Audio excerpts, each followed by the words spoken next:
కవితనై భార్యనై భర్తనై కవినై కవితనై భార్యనై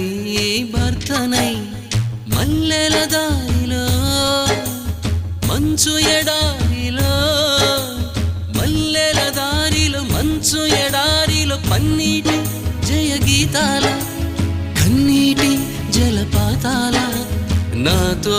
నేను అనుగమిస్తూ నాతో నేనే రమిస్తూ ఒంటరినై అనవరతం కంటున్నాను నిరంతరం కలల్ని కథల్ని మాటల్ని పాటల్ని రంగుల్ని రంగవల్లుల్ని కావ్య కన్యల్ని ఆడపిల్లల్ని జగమంత కుటుంబం నాది